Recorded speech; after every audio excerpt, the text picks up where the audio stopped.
The knock on my door at 5 in the morning wasn't gentle. It was the kind of pounding that makes your heart jump into your throat before you're even fully awake. I stumbled out of bed, my mind foggy with sleep, and grabbed my robe. Through the peephole, I saw Gregory, my neighbor from 3 doors down. We'd exchanged maybe 10 words in the 2 years I'd lived in this apartment building. "Vanessa." His voice was low but urgent. "I know this sounds crazy, but don't go to work today. Just trust me on this. Don't go." I opened the door a crack, the chain still attached. "What are you talking about?" His eyes were intense, almost wild. "I can't explain right now, but you need to call in sick. Stay home, please." He glanced over his shoulder like someone might be watching. "Your life depends on it." Before I could respond, he was gone, disappearing down the hallway like a ghost. I stood there, my hand on the doorknob, my mind racing. Was this some kind of joke? Was Gregory having a mental breakdown? But something about the fear in his eyes made my stomach turn. Before we continue, please comment below, as I'd love to hear your thoughts, and subscribe to the channel to help us grow. Let me take you back to the beginning to help you understand how I got here. My name is Vanessa Cole, and I'm 42 years old. For the past 15 years, I've worked as a research scientist at Biotech Solutions, a pharmaceutical company in downtown Seattle. My life has been pretty ordinary, honestly. I go to work, I come home, I call my sister on Sundays. Nothing exciting, nothing dangerous. 6 months ago, my father died. Heart attack, sudden and cruel. Dad was an accountant. Or at least, that's what I'd always believed. He traveled a lot for work, sometimes disappearing for weeks at a time, but he always came back with boring stories about tax codes and corporate audits. After Mom died when I was 12, it was just the two of us. He raised me alone, put me through college, and never once made me feel like I was missing anything. Going through his things after the funeral was harder than I expected. His apartment was neat, organized, exactly like him, but it felt wrong somehow, like a stage set rather than a real home. I'd chalked it up to grief, that feeling that nothing makes sense when someone you love is gone. As for Gregory, I knew almost nothing about him. He was probably in his late 50s, always polite when we passed in the hallway, but not the chatty type. He kept odd hours, sometimes leaving at midnight, sometimes not coming home for days. I'd figured he worked nights, maybe as a security guard or something. We'd never had a real conversation. So when he showed up at my door that morning with his cryptic warning, every rational part of my brain told me to ignore it, to shower, get dressed, and head to work like normal. But I couldn't shake the look in his eyes. That wasn't the look of a crazy person. That was the look of someone who knew something terrible. I made coffee and sat at my kitchen table, staring at my phone. It was 5:30 in the morning. My shift started at 8. I had time to decide. But decide what? Whether to trust a near stranger who'd just told me not to go to work? It sounded insane. But then I thought about Dad, about all those mysterious trips, those long absences. About how he'd sometimes wake up in the middle of the night, and I'd find him sitting in the dark, just staring out the window. About how he'd taught me things that seemed strange for an accountant to know, like how to spot if someone was following me, or how to disappear in a crowd. "If someone you trust tells you to run," he'd once said to me when I was 16, "don't ask questions, just run." At 6:15, I called my supervisor and told her I had food poisoning. She wasn't happy about it. We had an important presentation that afternoon, but she said she'd manage. I hung up and felt ridiculous. Here I was, a grown woman with a PhD, calling in sick because my neighbor knocked on my door. I tried to distract myself with television, but I couldn't focus. I cleaned my apartment, which didn't need cleaning. I organized my closet. I checked my phone every 5 minutes. Part of me wanted to call the police to report Gregory for... what?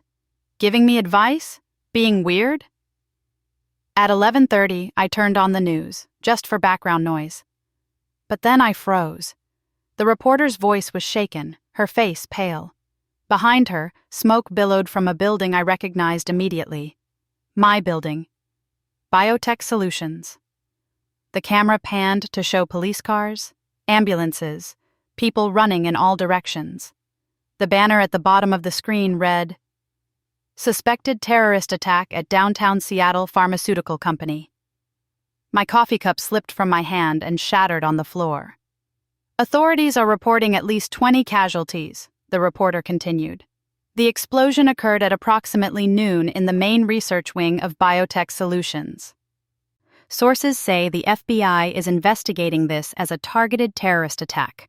We're hearing reports that specific employees may have been targeted, but we cannot confirm those details at this time." I couldn't breathe. The main research wing. That's where I worked.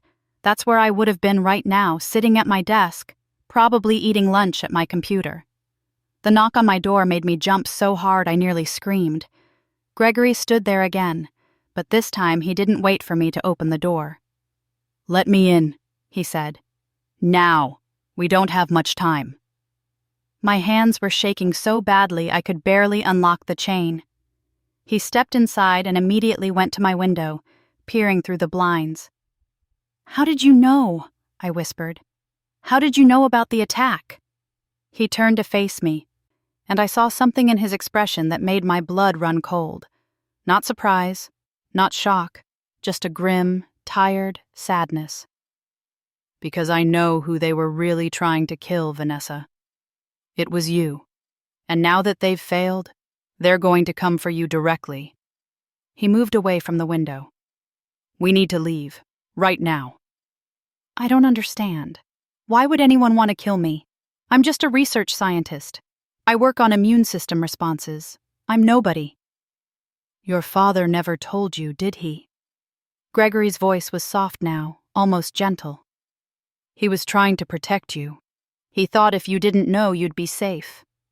"Know what? My father was an accountant." Gregory shook his head slowly. "No, Vanessa.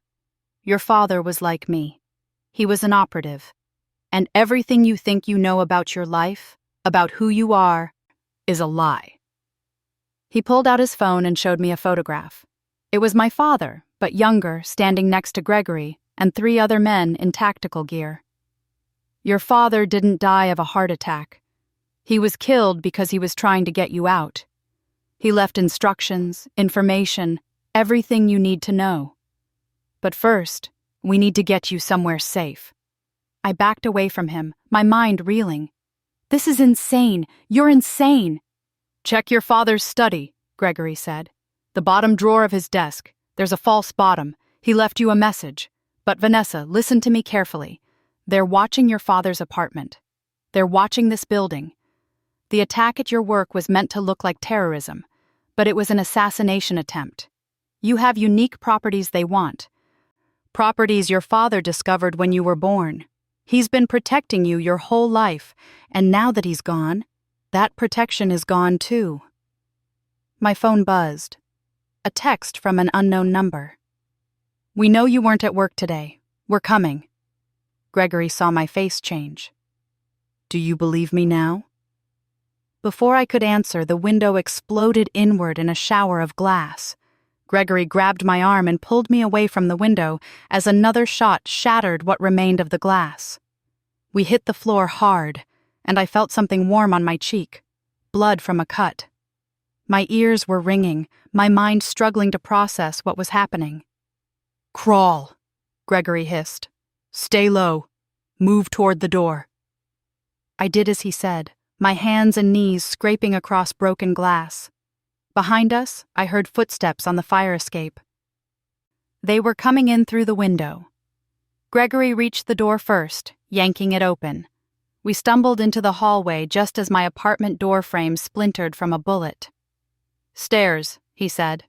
"Not the elevator." We ran down 3 flights, my heart hammering so hard I thought it might burst. Gregory moved like someone half his age, taking the steps 2 at a time. At the ground floor, he paused, listening. Then he pulled me in the opposite direction from the main entrance toward the back of the building where the maintenance area was.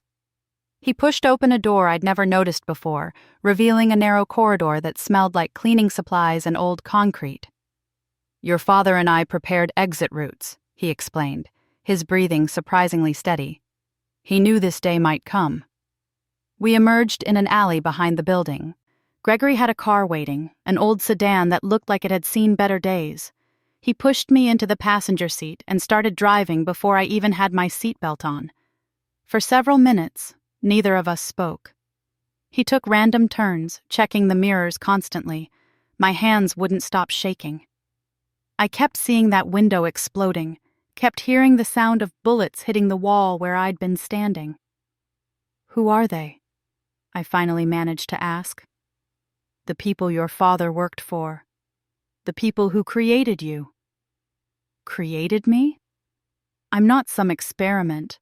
I have baby pictures. I have memories. My mother gave birth to me."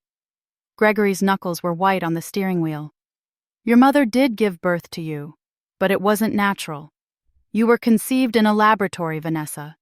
Your father discovered this when you were 6 months old." He was part of a program called Genesis Protocol, a government black ops project attempting to create humans with enhanced immune systems. Humans who could survive biological weapons, who could process toxins that would kill normal people. I stared at him, waiting for the punchline. But his face remained serious. "That's impossible. I get sick like everyone else. I had chickenpox when I was 7. I had the flu last winter. Minor illnesses, yes. But have you ever noticed that you recover faster than other people? That you've never had a serious infection, never needed antibiotics that actually worked? Your body fights things off before they can take hold." He took another sharp turn. "Your father stole you. He took you and ran, created a new identity for both of you. He spent 20 years making sure they never found you, never figured out what happened to Subject 17. "Subject 17, I repeated, my voice hollow. "That was your designation in the program. Your father called you Vanessa, gave you a real life, a real childhood, but they never stopped looking. And when he died 6 months ago, their surveillance systems flagged it.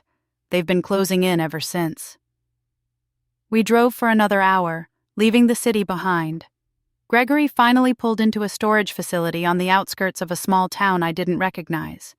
He parked in front of Unit 47 and got out. "Your father rented this place under a false name. Everything you need to know is inside." The storage unit was small and dusty. Inside was a desk, a chair, and a filing cabinet. But on the desk was a laptop, and next to it, a letter with my name written in my father's handwriting. My hands trembled as I picked it up. The envelope wasn't sealed. Inside was a single page. "My dearest Vanessa," it began. "If you're reading this, I'm gone, and Gregory has brought you here. I'm sorry for the lies. I'm sorry for the life you're about to lose.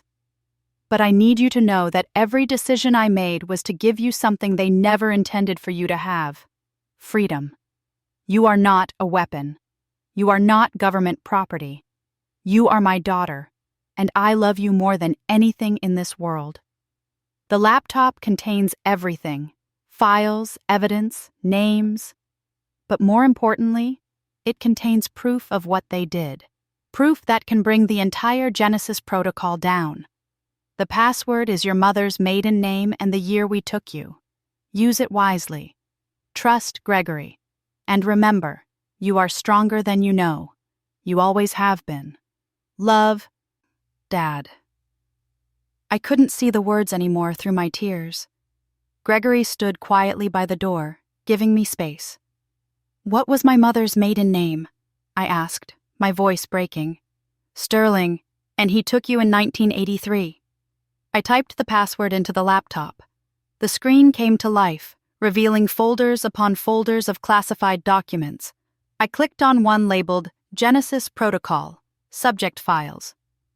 What I saw made my stomach turn. Photographs of children, dozens of them, each with a number. Medical records detailing experiments, enhancements, failures. Most of the files had a red stamp. Deceased. But one file was different. Subject 17. My file. I clicked it open. There were photos of me as a baby, hooked up to machines I didn't recognize. Medical notes in language I barely understood. But one line jumped out. Subject 17 shows unprecedented immune response to all introduced pathogens. Recommend advancement to Phase 3 testing. Phase 3? I asked. Gregory's voice was grim. Lethal pathogen exposure. Your father took you 2 days before they were scheduled to inject you with a modified version of Ebola. I thought I might be sick. How many children died in this program? 43 that we know of. Your father tried to save others, but you were the only one he could get out safely. The others... He trailed off.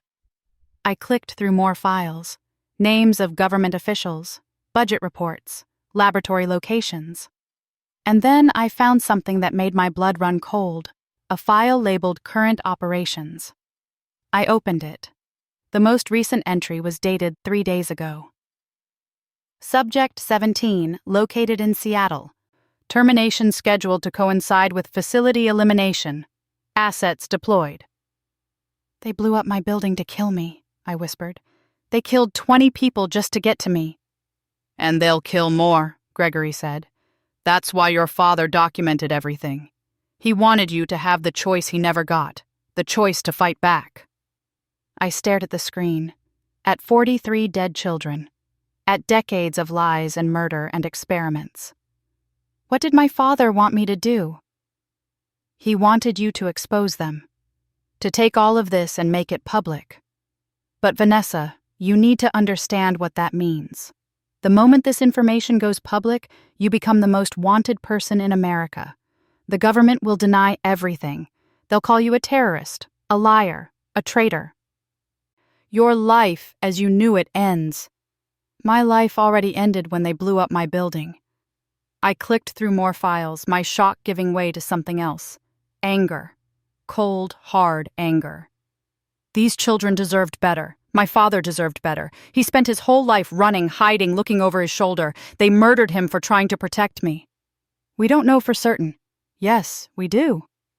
I found another file. Surveillance reports on my father's final days. They've been watching him for months. They knew he was sick. They knew his heart was weak. And look at this. Someone accessed his apartment building the night he died. Someone who wasn't on the visitor log. I looked up at Gregory. They killed him, made it look natural. Gregory nodded slowly. I suspected, but I couldn't prove it. I turned back to the laptop. There was one more folder I hadn't opened yet. It was labeled simply Insurance. Inside were coordinates, just numbers, nothing else. What is this? I asked. A vault, Gregory said. Your father's final safeguard. Physical copies of everything, plus something else. He never told me what. Said if anything happened to him, I should bring you there. I looked at the coordinates. Where is it? Eastern Washington, middle of nowhere, about 4 hours from here. I closed the laptop. Then that's where we go. We got back in the car as the sun began to set. Gregory drove in silence for the first hour, constantly checking the mirrors. I stared out the window, watching the landscape change from suburban sprawl to rural farmland. Tell me about my father, I said finally. The real version. Who was he before he became an accountant? Gregory smiled, but it was sad. He was one of the best operatives I ever worked with. Smart, careful, always thinking 3 steps ahead. We did things we're not proud of, worked missions that don't officially exist. But your father was different from the rest of us. He actually believed we were making the world safer. He paused.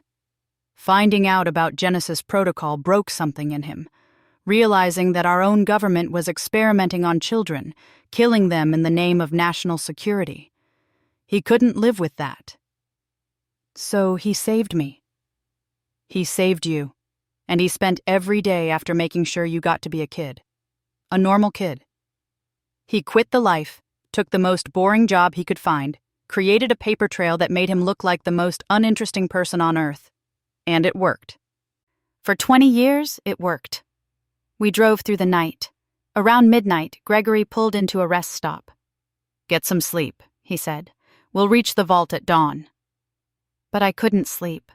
I kept thinking about those files, those dead children, about my father, living in fear for 20 years, about the 20 people who'd died in my building today, people who'd had nothing to do with any of this.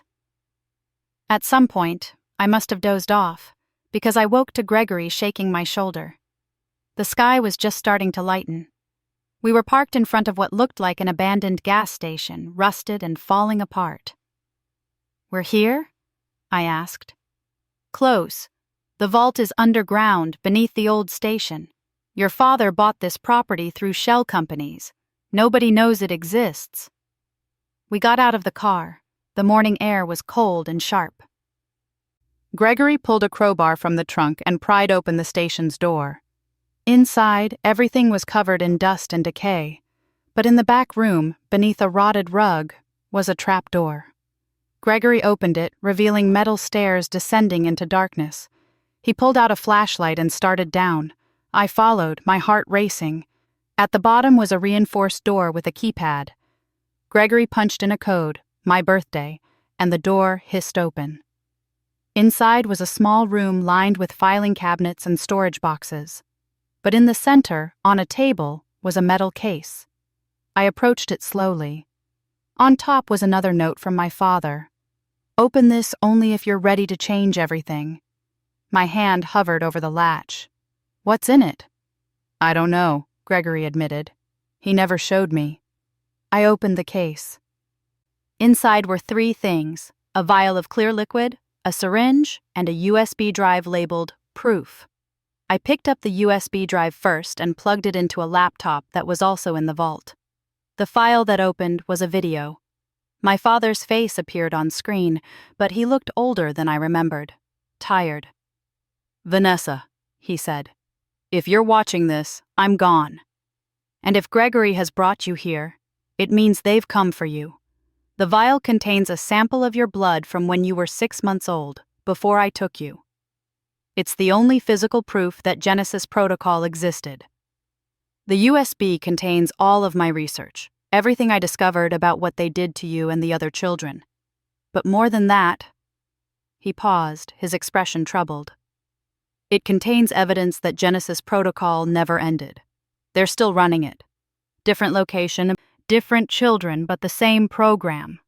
I found the facility. The coordinates are on this drive. Vanessa, those children need you. You're the only proof that the program can work without killing them. Your immunity, your survival, you're the key to saving them." The video ended. I stared at the screen, my mind reeling. "He wants me to save children I've never met," I whispered.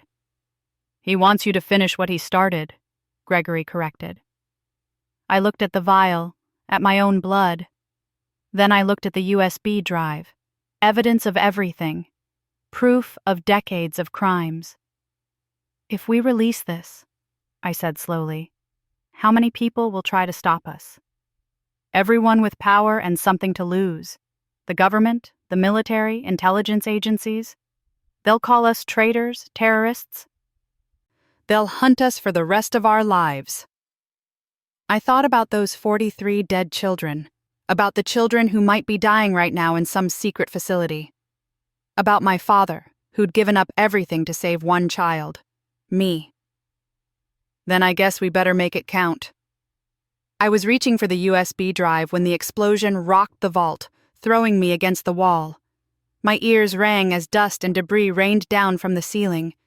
Through the smoke, I saw figures descending the stairs, armed, masked, moving with military precision. Gregory pulled his gun, but there were too many of them. A shot rang out and he went down. I lunged for the metal case, grabbing the vial and the USB drive. But hands seized me from behind, and a cold voice spoke in my ear. "Hello, Subject 17. Time to come home." I woke up strapped to a chair in a white room that smelled like disinfectant. My head throbbed where someone had hit me. The metal case was gone. The USB drive was gone. Everything my father had left me, gone. A door opened, and a woman in a crisp business suit walked in. She was maybe 60, with silver hair pulled back tight and eyes like chips of ice. "Subject 17, she said, sitting down across from me. "Or do you prefer Vanessa? I'm Dr. Helen Ashford. I've been waiting a very long time to meet you." "Where's Gregory?" "The man who helped you? He's being treated for his gunshot wound. Don't worry, we need him alive for questioning." She smiled, but it didn't reach her eyes. "You've caused quite a bit of trouble. 23 people dead in Seattle. A government facility compromised. Classified files stolen. You blew up that building. You killed those people. Necessary casualties. We couldn't risk you being there when we performed the extraction. The explosion was meant to eliminate you along with any evidence of your work. The fact that you survived told us someone had warned you." She pulled out a tablet. "Your father was very clever. I'll give him that. 20 years he kept you hidden, but he made one mistake." "What mistake?" "He thought Gregory was his friend." The room seemed to tilt. "What?" Dr. Ashford's smile widened. "Gregory Walsh has been one of our operatives for 35 years. Did you think it was coincidence that he lived 3 doors down from you? We've been watching you your entire life, Vanessa. Every school you attended, every job you took, every person you dated. We knew where you were within 6 months of your father taking you. We let you live because you were the control group. Proof that Genesis Protocol subjects could survive outside laboratory conditions." My mind raced. "That's impossible. Gregory helped me escape. He took me to the vault." "He took you exactly where we needed you to go. Your father's vault contained the last pieces of evidence we couldn't locate. Now we have everything: the blood sample, the files, the coordinates, and we have you." She stood up. "Your father thought he was protecting you, but he was actually keeping you preserved for us. A 42-year-old woman with the immune system of a goddess. Do you know what your blood is worth? What we can learn from you? I won't help you. You don't have a choice. We can extract what we need whether you cooperate or not, but it will be much more pleasant if you do." She walked to the door, then paused. "Oh, and Vanessa? Your father didn't die of a heart attack, but he also wasn't murdered. He poisoned himself, left a note explaining everything, said he couldn't live knowing that one day we'd find you, and he wouldn't be there to protect you anymore." She glanced back at me. "He was a coward in the end." The door closed, leaving me alone with my thoughts and the straps cutting into my wrists. But Dr. Ashford was wrong about one thing. My father wasn't a coward, and he'd taught me more than she realized. I looked around the room carefully. White walls, fluorescent lights, a vent in the ceiling. The chair I was strapped to was bolted to the floor, but the straps were standard medical restraints. Strong, but not impossible to break if you knew how. My father had taught me a game when I was 10. He called it Escape the Monster. We'd practice getting out of rope ties, zip ties, even handcuffs. "Just in case," he'd always said with a smile. At the time, I'd thought he was being paranoid. Now I understood he'd been preparing me. I worked at the restraints for what felt like hours, using the technique he'd taught me, applying pressure at the weakest points, using my body weight to create slack. My wrists bled, but I didn't stop. Finally, my right hand slipped free. The rest was easier. Within minutes, I was standing. The door was locked from the outside, but the vent was just standard screws. I used the edge of the chair's metal leg to unscrew the vent cover. It was slow work, but I had time. They thought I was secure. They thought I was helpless. The vent shaft was narrow, but I squeezed inside. I crawled through darkness, following the sound of air circulation. The shaft branched multiple times, but I chose randomly, trusting instinct. After what felt like an eternity, I saw light ahead. Another vent cover. Through the slats, I could see an office, empty, thankfully. I kicked the cover loose and dropped down. The office had a computer. I sat down and tried to access it, but it was password protected. I tried my father's birthday. Nothing. my birthday. Nothing. Then I tried the date he took me. August 15th, 1983. The screen unlocked. My hands flew over the keyboard. I found the facility's directory, security protocols, and, most importantly, the location of their server room. If I could access their network, I could upload everything to the internet. Every file, every crime, every murdered child. But I also found something else. A file labeled Active Subjects. I opened it and felt my heart stop. There were 12 children currently in the facility. 12 children in various stages of testing, ages ranging from 6 months to 14 years. And according to the files, 3 of them were scheduled for termination tomorrow morning. I stared at the screen. I could run.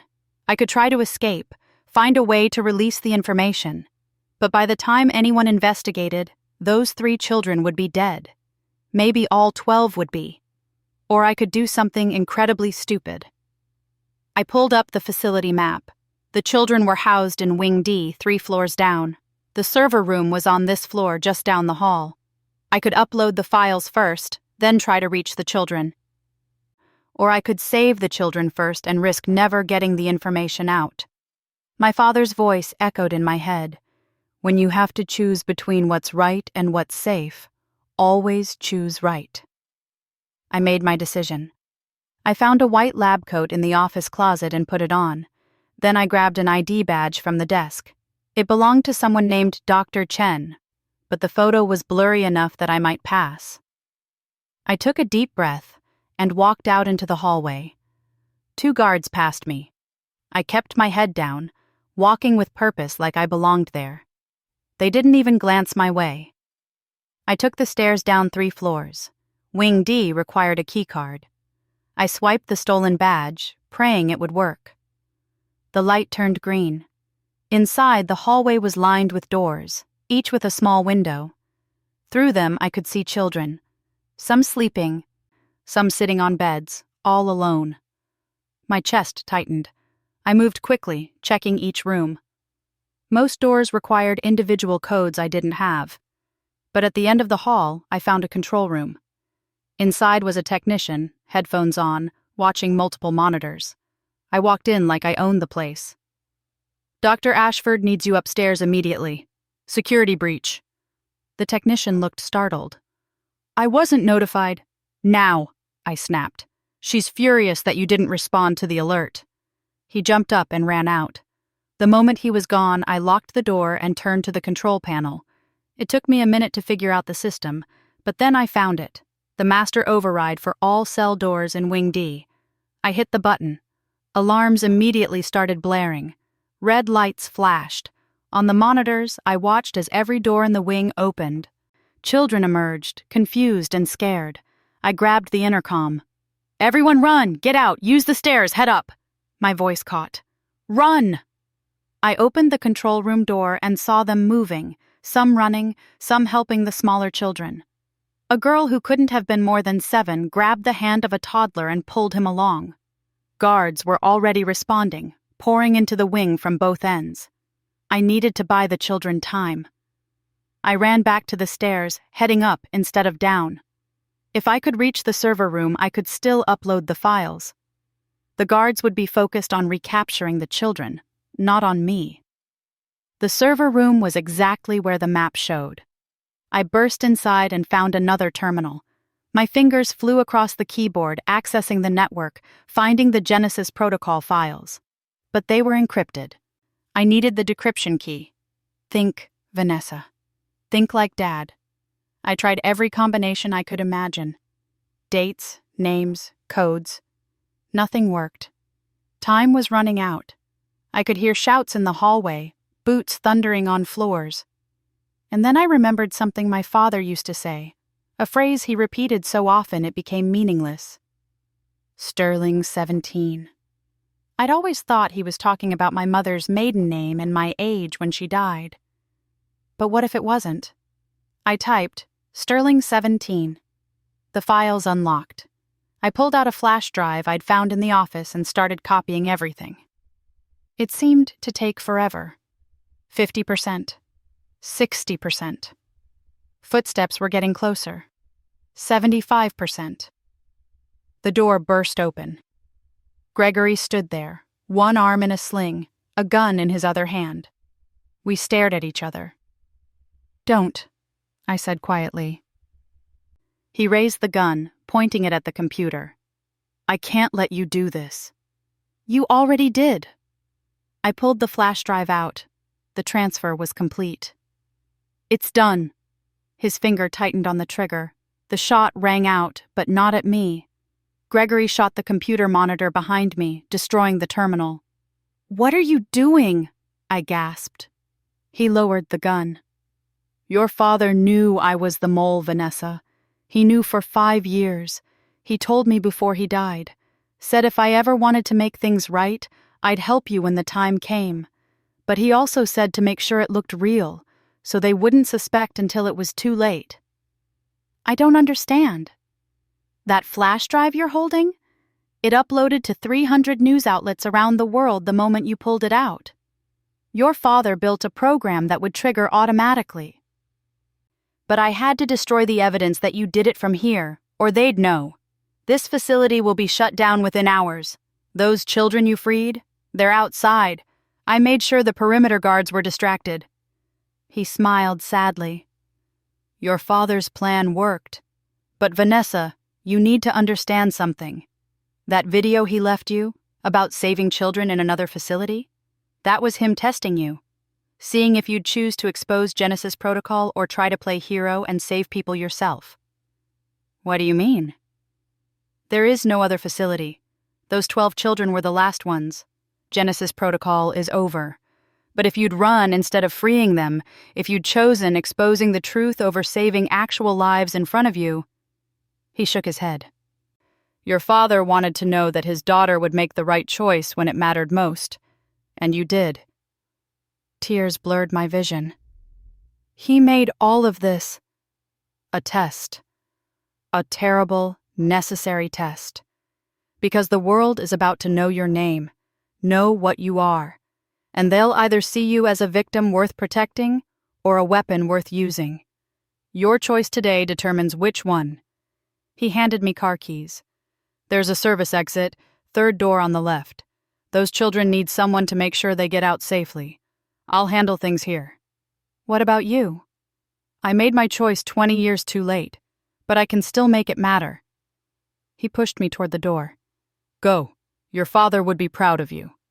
I ran, the flash drive clutched in my hand, my heart breaking and soaring at the same time. Behind me, I heard more alarms, more shouts. But ahead of me, through the service exit, I saw them. 12 children, standing in the dawn light, free. I'd started this day as a research scientist living a normal life. I ended it as Subject 17, the proof that Genesis Protocol existed, the woman who brought down a secret government program, and the person responsible for saving 12 lives. My father had been right about one thing. I was stronger than I knew. But he'd been wrong about another. I wasn't just his daughter anymore. I was something else entirely. Something they'd created, but could never control. And I was just getting started. Thanks for listening to this story. If you enjoyed it, please subscribe and hit the bell icon for more stories like this. Where are you watching from? Drop your city in the comments.